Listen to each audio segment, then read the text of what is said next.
আসসালামু আলাইকুম সবাইকে। কি অবস্থা সবার? আশা করি সকলেই খুবই ভালো আছেন। আজকের ক্লাসে আমরা আজ অনুষ্ঠিত হওয়া সমরাস্ত্র কারখানার অফিস সহকারী কাম কম্পিউটার যে নিয়োগ পরীক্ষা সেটার যে গণিত সমাধান আমরা আজকের ক্লাসে এই গণিত সমাধান নিয়ে কথা বলবো। তো দেখেন এখানে আমাদের 5টা ম্যাথ আসছিল। প্রথম যে ম্যাথটা যে কোন সংখ্যার বর্গমূলের সাথে 9 যোগ করলে 4 এর বর্গ হবে, ওই যোগফলটা 4 এর বর্গ হবে। কোন সংখ্যার বর্গমূলের সাথে 9 যোগ করলে 4 এর বর্গ হবে। আচ্ছা, আমাদের প্রথমে বর্গ আর বর্গমূল জিনিসটা চিনতে হবে। আমাদের বর্গ ধরেন কোন সংখ্যাকে ওই সংখ্যা দ্বারা গুণ করলে যে গুণফল পাওয়া যায় তাকে বলি আমরা উক্ত সংখ্যার বর্গ। কোন সংখ্যাকে ওই সংখ্যা দ্বারা গুণ করলে যে গুণফল পাওয়া যায় তাকে বলি আমরা কি সংখ্যাটির বর্গ। তাহলে 3 এর বর্গ কত? 9। আবার 9 এর বর্গমূল কত? 3। তো আশা করি বর্গ আর বর্গমূল চিনতে পারছেন। বর্গমূলকে আমরা রুট ওভার দ্বারা প্রকাশ করি। কি দ্বারা প্রকাশ করি? রুট ওভার দ্বারা প্রকাশ করি। ঠিক আছে? তো দেখেন বলছি কোন সংখ্যার বর্গমূলের সাথে 9 যোগ করলে যোগফল 4 এর বর্গ হবে। তাহলে আমরা ম্যাথটা এইভাবে সলিউশন করতে পারি যে ধরি সংখ্যাটির বর্গমূল x, যে আমরা ধরি মনে করি সংখ্যাটি x, মনে করি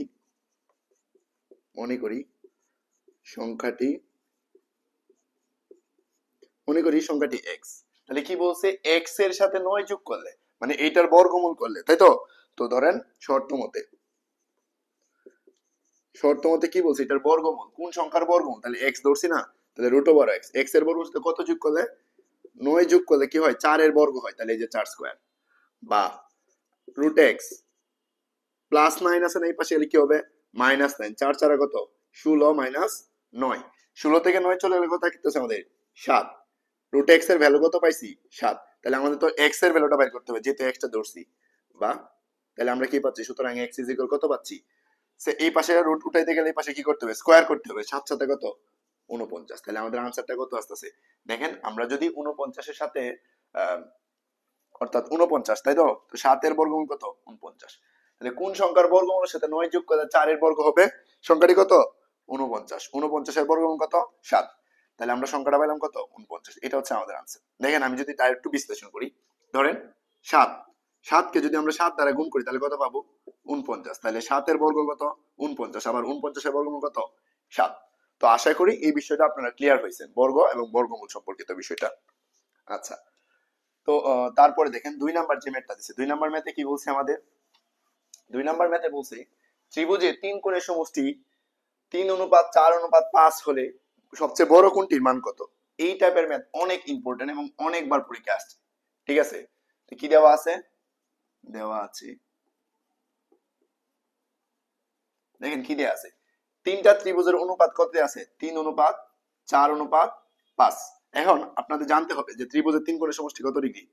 3 কোণের সমষ্টি কত? ধরেন এ বি সি। আমরা জানি A plus B plus C অর্থাৎ এ কোণ প্লাস বি কোণ প্লাস সি কোণ ইকুয়াল কত ডিগ্রি? 180 ডিগ্রি। অর্থাৎ 3 কোণের সমষ্টি কত ডিগ্রি? 180 ডিগ্রি। এখন এই 3 কোণ অনুপাত দেয়া আছে 3:4:5 দেয়া আছে কোণ দ্বয়ের অনুপাত। তাহলে আমরা প্রথমে অনুপাত দ্বয়ের যোগফল করি। অনুপাত দ্বয়ের যোগফল, অনুপাত তিনটা না, তাহলে ত্রয়, অনুপাত ত্রয়ের যোগফল।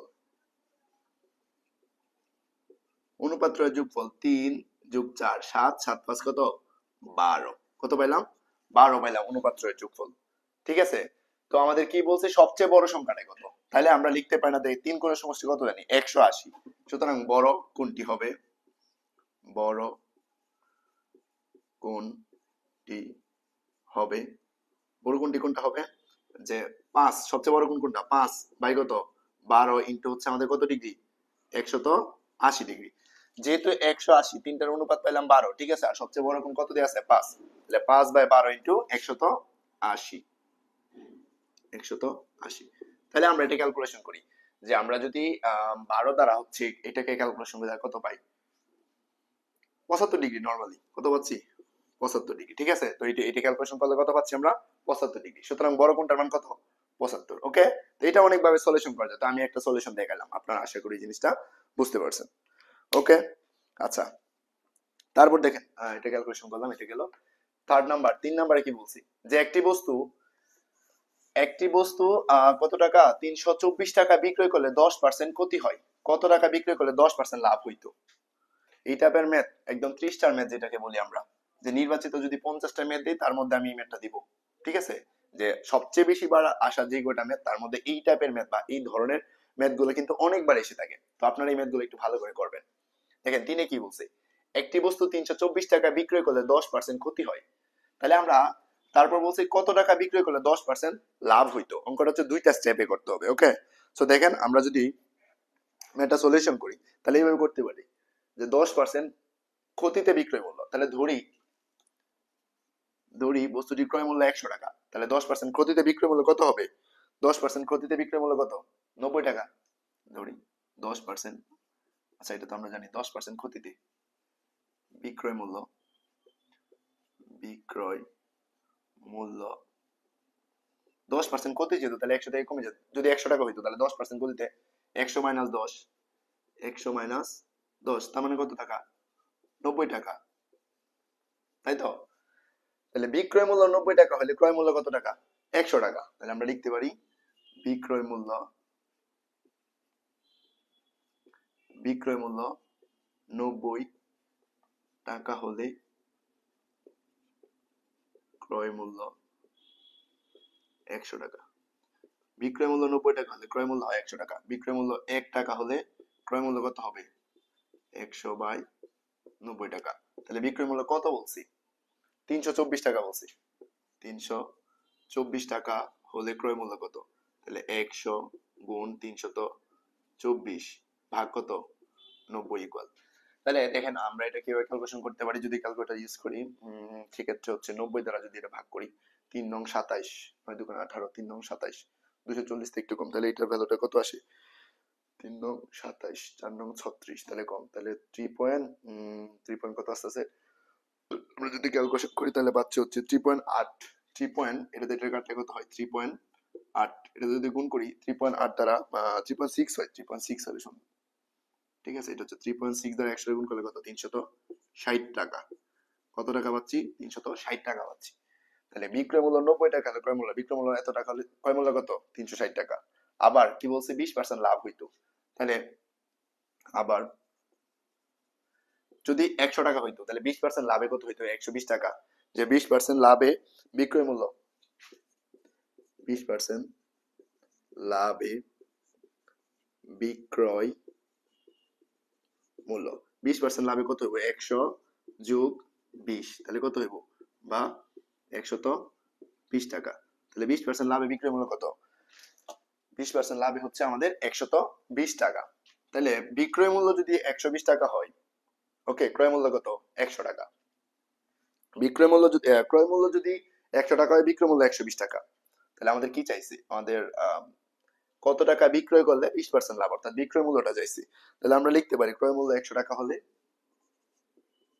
ক্রয় মূল্য 100 টাকা হলে বিক্রয় মূল্য,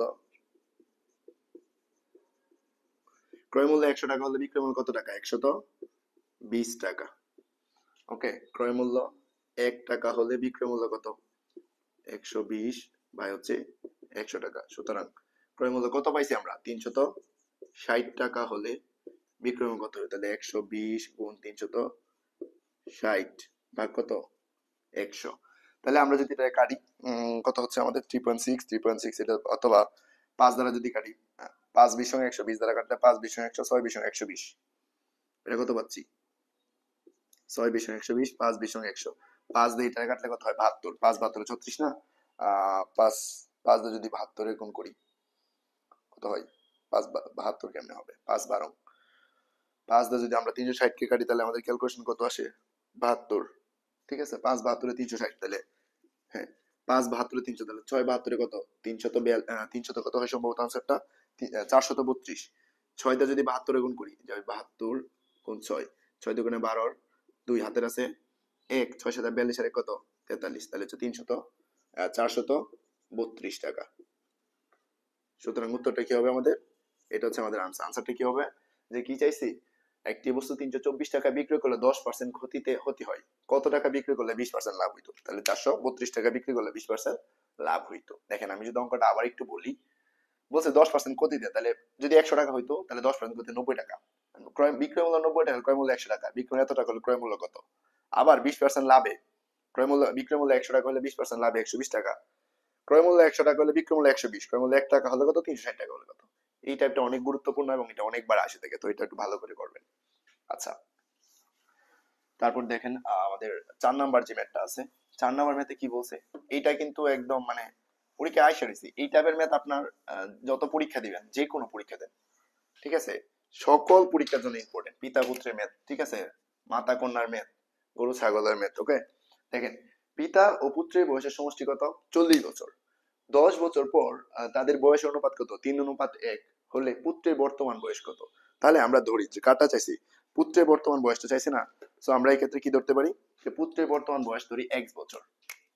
4 ধরি পুত্রের বর্তমান বয়স x, পুত্রের বর্তমান বয়স x বছর, ঠিক আছে, আমরা ধরলাম পুত্রের বর্তমান বয়স কত বছর, x বছর। 10 বছর পর তাহলে পিতার বয়স কত হইব, পিতার বর্তমান বয়স কত হইব, পিতার বর্তমান বয়স দুজন দুজন মানে যোগফল যদি 40 হয় তাহলে এটা কত হবে, 40 মাইনাস x বছর না। দেখেন পুত্রের বর্তমান বয়স x বলছে, তাদের দুইজনের যোগফল হচ্ছে 40, তাহলে এটা 40 মাইনাস x হবে না, যে 40 থেকে x কি লাগে যতটুকু হবে ওইটা তো পিতার, ঠিক আছে। তো 10 বছর পরে পুত্রের বয়স, 10 বছর পর পুত্রের বয়স, পুত্রের বয়স কত হবে, যে x প্লাস 10, ঠিক আছে। আবার 10 বছর পর পিতার বয়স কত হবে, 10 বছর পর পিতার বয়স কত, 40 মাইনাস x প্লাস 10, তাই তো, এত বছর, তাহলে 40 10 কত হয়েছে, 50 মাইনাস x বছর, তাই না, 50 মাইনাস x বছর। এখন আমাদের বলেছে 10 বছর পর তাদের বয়স অনুপাত কত হবে, 3:1, তাহলে শর্ত মতে বা প্রশ্ন মতে আমরা লিখতে পারি, প্রশ্ন মতে যে 50 মাইনাস এক্স, ঠিক আছে, প্রশ্ন মতে আমরা কি লিখতে পারি, যে 50 মাইনাস এক্স, 50 মাইনাস এক্স অনুপাত পুত্রের বয়স কত, এক্স প্লাস 10 ইকুয়াল কত, 3:1, বা অনুপাত মানে আমরা জানি ভাগ, তাহলে আমরা এখানে লিখতে পারি বা 50 minus x by x plus 10 equal 3/1। এখন যদি আমরা আর গুণ করি, বা 3 একে 3x প্লাস 3 দশা 30 ইকুয়াল 50 একে 50 মাইনাস x একে x, বা 30টা ওই পাশে নিয়ে যায়, 3x মাইনাস x এই পাশে আর কি হবে, একটা x, এই পাশে ছিল 50, 30টা প্লাস ছিল এই পাশে বিয়োগ হবে, বা 50 থেকে 30 চলে গেল থাকে 20, 3টা x একটা x 4টা x, তাহলে 4x ইকুয়াল 20, বা x ইকুয়াল কত হবে, 4টা গুণ আছে এই পাশে কি হবে, ভাগ। 4 দ্বারা যদি আমরা 20 কে ভাগ করি কত পাচ্ছি, 4 পাঁচা 20, তাহলে এক্স কার ভ্যালু ধরছিলাম, এক্স ধরছিলাম পুত্রের বর্তমান বয়স, সুতরাং পুত্রের বর্তমান বয়স কত বছর, 5 বছর, পুত্রের বর্তমান বয়স 5 বছর, ঠিক আছে। তো আপনারা কিন্তু এই ম্যাথটা আশা করি বুঝতে পারছেন এবং এটা অনেক ইম্পর্টেন্ট, ঠিক আছে, যারা উঠান নাই উঠা নিতে পারেন।